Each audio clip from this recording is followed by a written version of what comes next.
Once upon a time I was falling in love, but now I'm only falling apart. Nothing I can say, a total eclipse of the hop. I walk in the bar and the fellas all cheer. Order me up a whiskey and beer. You ask me why I'm writing this poem. Some call it a tavern, but I call it home.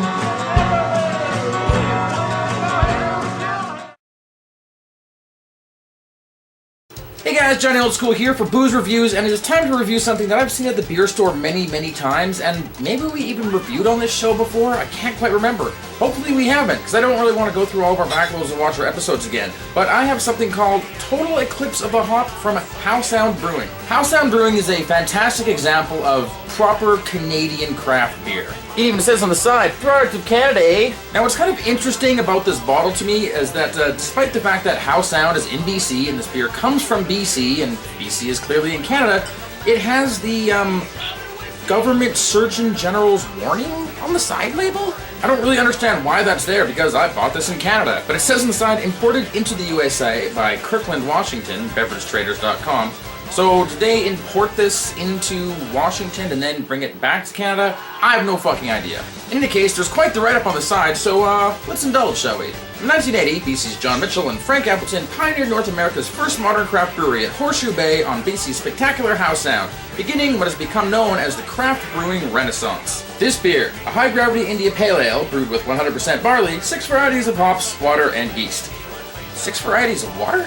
Extra barley malt nicely balances the huge volume of hops in this brew, produced as part of the John Mitchell series. I don't know what the John Mitchell series is, I should probably find out for the review. Maybe I'll do that. So the internets have told me that the John Mitchell series is essentially a series of beers that Howe Sound Brewing has cooked up to basically honor one of their founders, John Mitchell. Makes sense. Now, Total Eclipse of the Hop is a strong ale, weighing at 8%, and I am kind of not so much decided that I like India Pale Ales. The old IPAs are usually pretty bitter, but however, I have been drinking a lot more of them recently. I don't know, my taste has been changing, guys, so let's try Total Eclipse of the Hop here and see whether or not I like it. It's gonna be strong. I'm just gonna assume it's gonna taste very strong.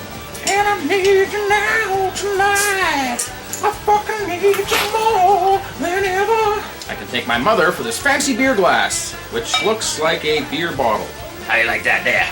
Now, while this is obviously a very gimmicky glass and may not be very flavor enhancing, I have to use it just because it's fucking cool. First impressions, the beer, the head on top is quite thick, quite foamy, doesn't seem to be dissipating very fast. There's a kind of deep, reddish, ambery, orangish color. A little bit cloudy, so I assume it's going to be a little bit fruity in flavor. It looks to be highly carbonated, maybe it's just the glass doing that. On closer inspection, I can see that there's a cat hair on top of the foam. Perks of living with a fucking cat during summertime, guys. That's a fairly mild aroma. Doesn't smell like a particularly strong beer. It's kind of like a mild, sweet, grapefruity note that a lot of IPAs have. Well, without further ado, let's try this rather enticing looking glass of Total Eclipse of the Hop from Howe Sound Brewing.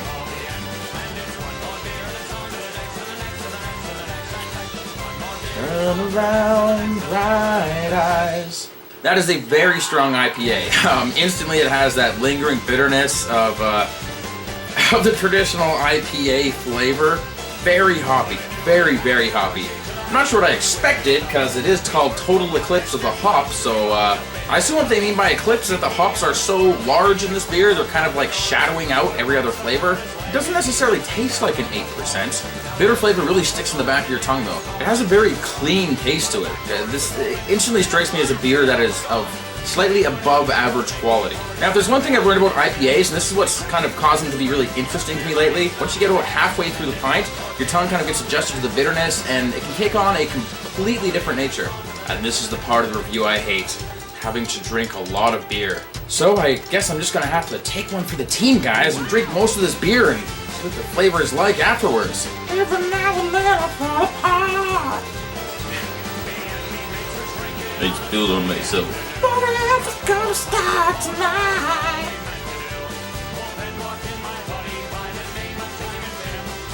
Highly carbonated. This is a very highly carbonated beer.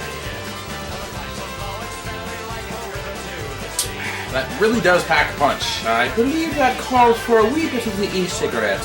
Dear e-cigarette, if I could find where I put you, I'd be so happy. Sincerely, Johnny. Oh yeah, that's the stuff. For the person who gave this to me, please come back. Once upon a time there was light in my life, but now I'm only lost in the dark. Before I only had a little bit of head, now I got lots. Get it? It's a sexual innuendo. You know, after downing that first glass, I can instantly feel that I have indeed been drinking an 8% beer. Time for round 2, fuckos! See, now this is a fantastic example of why I've been warming up to IPAs lately, is because your taste buds really do change after they get adjusted to that initial harsh bitterness. This second glass is much tastier. It's almost orange and citrusy. Slightly orange and citrusy with like these kind of mild undertones of caramel. Kind of malty, kind of piney. You know, for someone who claims to not like IPAs, I'm kind of changing my tune these days. So I know that in previous installations of Booze Reviews, we always rate beer on 2 criteria. Would we get drunk off of it, and would we buy it again? But I want to introduce a new rating system in addition to would we get drunk off it and would we buy again, a simple 1 out of 5 star system. The reason I'm going to choose 1 out of 5 is because it makes things really clear. Like 1 out of 10 doesn't really make your scoring that clear. I see people with rating systems on the internet where they give something like a 7.5 out of 10. It's like, well, does that mean it's like kind of bad or kind of good or not great? 1 out of 5 basically means this. 1 is bad. 2 is pretty bad. 3 is average, delightful. 4 is above average. 5 is fucking fantastic. As for total eclipse of the hop from Howe Sound Brewing, I would buy this again. I would get drunk of it. And I think I would actually give it a 4 out of 5. It's something that's a little bit above average. I've had a lot of IPAs recently because I've been drinking a lot of them down at the beer hall where I work. And this one does stand out against the rest, just a little bit. If you're somebody who likes IPAs, like really likes them, you gotta check this out. Because I don't even really like them that much. I'm slowly warming up to them, as I said. And this is quite simply delightful. And it also really packs a punch. They've done an amazing job of masking the alcoholic flavor. It tastes like a bitter IPA beverage. If you were to give me your average IPA that's 5% and then give me this, I probably wouldn't be able to pick this out of the lineup just based on how alcoholic I thought it was. But trust me, it's alcoholic. Oh. You know, now that I'm thinking about it, I almost want to revoke my 4 to 5 score. Not because it's bad, but because I've tried a few IPAs recently that kind of stand out more than this. I'll stick with the 4 for now, and if I try something that I think is more solid 4, I don't know what I'm saying. I'm kind of drunk off this already, Jesus Christ. Probably because this was full a few hours ago. Well, I gotta say that Total Eclipse of the Hop from Howe Sound Brewing is pretty damn good. You guys should check it out.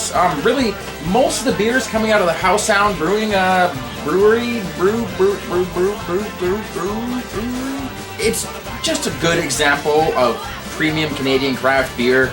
I've tried a lot of them. I haven't done a lot of videos on them, but I've tried a lot of them so far, and they're all just a bit like a notch above the rest. I'm Johnny Oldschool for Booze Reviews, and Johnny's getting drunk tonight, boys. See ya. Oh my God. Yep. Now it's one more beer and it's on to the next and the next and the next and the next. One more beer and it's on to